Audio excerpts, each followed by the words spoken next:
Hello dear friends, तो मैं हूं आरती। संस्कृति पीसीएस यूट्यूब चैनल पे आप सभी का स्वागत है। मैं हाजिर हूं एक नए विषय को लेकर के। आज हम बात करने वाले हैं, नेपाल हमारा पड़ोसी देश है। वहां के बहुत सारे लोग यहां पर घूमने फिरने, शॉपिंग करने, इवन प्रॉपर्टीज भी खरीदते हैं। व्यापार की तो बात करें, बहुत सारी व्यापार वगैरह की चीजें होती हैं। ओपन है, हमारी बॉर्डर्स है। तो अब प्रश्न यहाँ पर यह है कि अगर इतनी सारी चीजें कर रहे हैं तो क्या नेपाल के लोग हमारे यहाँ पर मतदान भी कर सकते हैं कि नहीं, इस पर बात करेंगे। इसके साथ ही मैं आपको इसके बारे में भी बताऊंगी कि क्या भारत में किसी व्यक्ति को भी दोहरी नागरिकता, कि किसी और देश का नागरिक तो है ही और हमारे यहाँ पर भी नागरिक बन सकता है या नहीं बन सकता है। ठीक है, तो स्टेटमेंट तो बिल्कुल खत्म हो जाता है। हमें पता है कि भारत में एक ही नागरिकता है। अगर आप कहीं और की नागरिकता हासिल करते हो तो यहाँ की चली जाएगी, यहाँ की नागरिकता हासिल करते हो तो आपको दूसरे देश की नागरिकता छोड़नी पड़ेगी। ओके, अब बात करें, देखो, नेपाल और भारत के नागरिकों के बीच घनिष्ठ व्यापारिक, सांस्कृतिक, सामाजिक हर प्रकार के संबंध है। आप बॉर्डर में जाकर देखेंगे तो यहाँ से वहाँ के लोग विवाह, शादी, वैसी चीजें भी यहाँ पर करते दिखाई देंगे। नेपाली नागरिक भारत के कार्यरत और जो है व्यापार वगैरह में बहुत पार्टिसिपेट करते। इवन वहाँ के लोग चाहें तो यहाँ पर प्रॉपर्टी भी खरीद सकते हैं। इतने अधिकार हमने वहां पर दे रखे हैं। ठीक है, अब बार बार कई बार लोगों ने यहाँ पर प्रश्न किया है कि क्या जब इतने अधिकार दे ही दिए हैं, लग तो ऐसा ही रहा है कि भारत के नागरिक हैं, भाई प्रॉपर्टी खरीद रहे हैं और इसके अलावा जो है यहीं पे रह रहे हैं, व्यापार कर रहे हैं, ऐसा लगता ही नहीं कि वो नेपाल के हैं, तो उनको जो है क्या हम वोटिंग राइट्स भी दे दें? इस पर हम बहस करने वाले। ओके, पहले हम देख लेते हैं भारत और नेपाल के जो संबंध है कब से स्टार्ट हुआ। 1950 की भारत और नेपाल की जो शांति है और मैत्री संधि हुई थी, इसके तहत दोनों देशों के नागरिक एक दूसरे के देश में बिना वीजा के जो है ट्रैवल कर सकते हैं और संपत्ति भी खरीद सकते हैं। बोलते नहीं कि दूसरे देश ट्रैवल करने जा रहे हैं, पता चला कि नेपाल गए हुए हैं। वो यही देश है जहां पर बिना वीजा वगैरह के आप घूम के आ सकते हो। ठीक है, दोनों की सीमाएं खुली हुई हैं, पारगमन सुगम बना हुआ है, कोई समस्या अभी तक हमें दिखाई नहीं दे रही। अब बात करते हैं कि भारत में नागरिकता, हमें पता है कि पंजीकरण के माध्यम से, जन्म के माध्यम से आप काफी समय तक यहाँ रहिए, प्रवास करिए, पंजीकरण कराइए, जन्म के माध्यम से हमें पता है क्या है। यहाँ पर हमारी भारतीय नागरिकता अधिनियम 1955 बोलती है कि अगर कोई व्यक्ति 1 जुलाई 1987 से पहले यहाँ पर पैदा हुआ है तो वह स्वतः ही भारत का नागरिक हो जाता है। हाँ, लेकिन अगर इसके बाद आपका जन्म हुआ है तो आपके माता पिता में से किसी व्यक्ति का जन्म भारत में हुआ हो तो आपको यहाँ पर नागरिकता मिलेगी। दूसरा बात करते हैं वंशानुक्रम। अगर आपके माता पिता, दादा दादी जो भी हैं, मतलब माता पिता में से कोई एक भारतीय रहा हो तो व्यक्ति जो है विदेश में जन्म लेने के बावजूद भी जो है भारत की नागरिकता हासिल कर सकता है। पंजीकरण में यह है कि अगर कोई व्यक्ति बहुत लंबे समय तक भारत में रहता है, मिनिमम शायद जो है 5 साल है, 7 वर्ष, सॉरी, अगर निर्धारित समय से या माँ यहाँ पर है कि अगर कोई व्यक्ति 7 वर्षों तक लगातार जो है यहाँ पर रहता है तो उसको हम पंजीकरण के माध्यम से नागरिकता दे देते हैं। ठीक है, लिखा, तो वे पंजीकरण द्वारा नागरिकता प्राप्त कर सकते हैं। धारा 5 जो है इसके बारे में ऑलरेडी बताती। अब बात करते हैं स्वाभाविक रूप से, जो मतलब स्वाभाविक रूप से आपको नागरिकता कब मिलेगी। किसी भी विदेशी नागरिक को 11 वर्षों के वैध निवास, जिसमें अंतिम 12 महीने अनिवार्य रूप से भारत में रहा हो। मतलब कोई व्यक्ति है जो कि 11 वर्षों से भारत में रह रहा हो, लेकिन लास्ट का जो 11वां वर्ष हो उस समय में कहीं गया ना हो, भारत में रह रहा हो, तो उसको जो है भारत की नागरिकता दे सकते हैं। धारा 6 हमारी यह कहती है। ठीक है, समझ में आ गया कहां से क्या क्या यहाँ पर हो रहा है। अब बात करते हैं भारत की विदेशी नागरिक।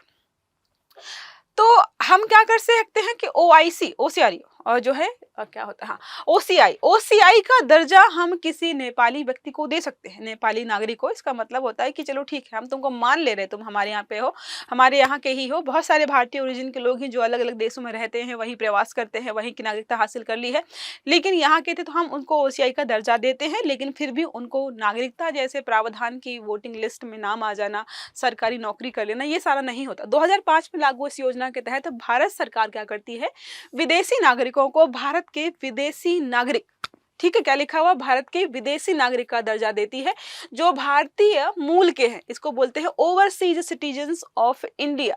OCI धारक को भारत में असीमित वीजा, संपत्ति खरीदने, शिक्षा प्राप्त करने और अनेक प्रकार के अधिकार यहाँ पर दिए गए हैं, लेकिन इनको वोटिंग के राइट्स नहीं दिए गए हैं। कंफ्यूज नहीं होना है।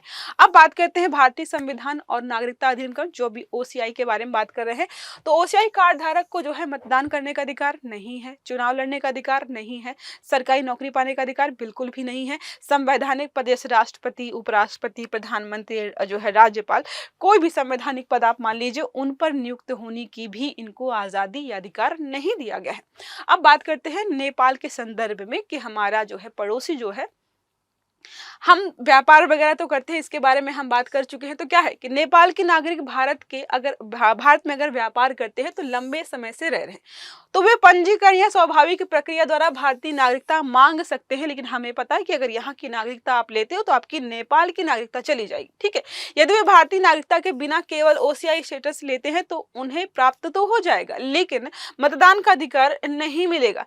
तो क्या है, अगर आपसे कल को कोई पूछे कि कोई जो है नेपाली व्यक्ति है, उसको वो जो है 11 वर्षों से 12 वर्षों से भारत में प्रवास कर रहा है, तो क्या उसको मतदान का अधिकार है? तो आप कह सकते हैं कि हाँ, पंजीकरण करवा करके वो भारतीय नागरिकता हासिल कर ले, उसके बाद उसको मतदान का अधिकार मिल जाएगा, क्योंकि मिनिमम जो समय सीमा 11 वर्ष है किसी विदेशी नागरिक की भारत में रहने पे, वो पूरी उसको करनी होगी। ओके, अब बात करते हैं यहाँ पर जो है संविधान के अनुसार, तो भारतीय नागरिक जो है मतदान कर सकता है, ओसीआई धारक नहीं, विदेशी नागरिक नहीं।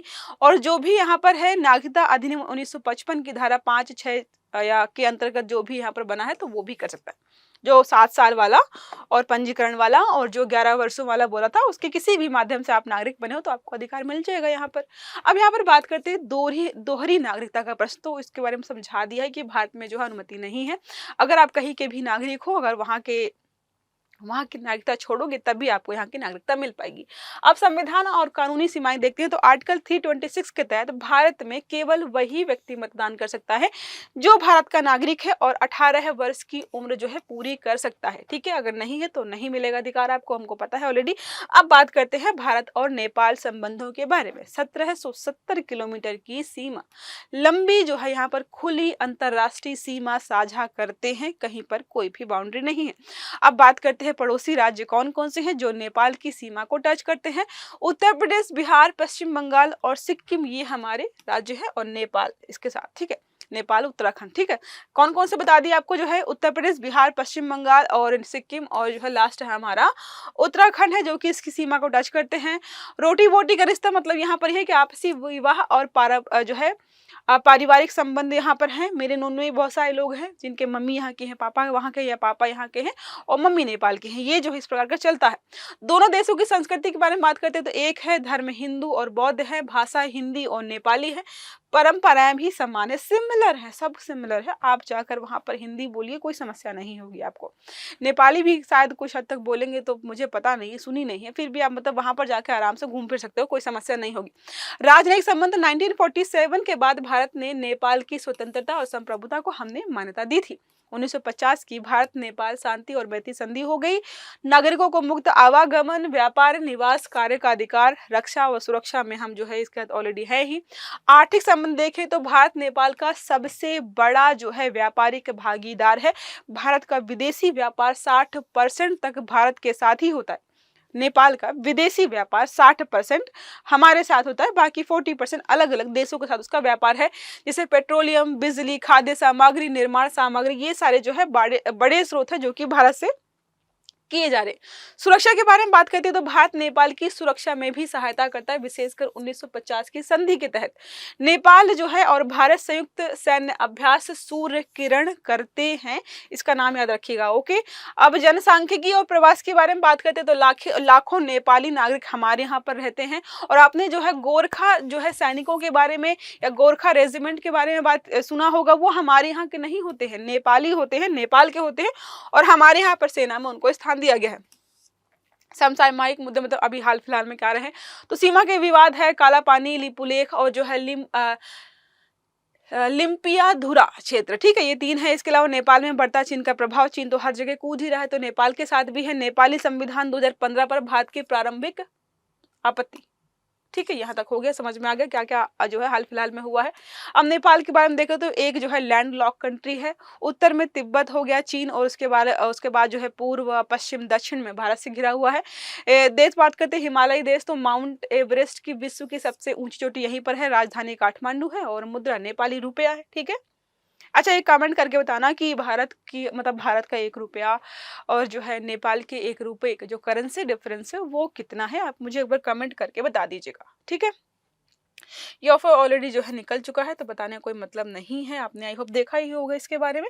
जो जुलाई का मेगा ऑफर था जहाँ पर हम आपको जो है 60 टू 70% ऑफ इवन 75% तक ऑफ दे रहे थे। नंबर वगैरह मैंने ऑलरेडी बहुत बार बताए हुए।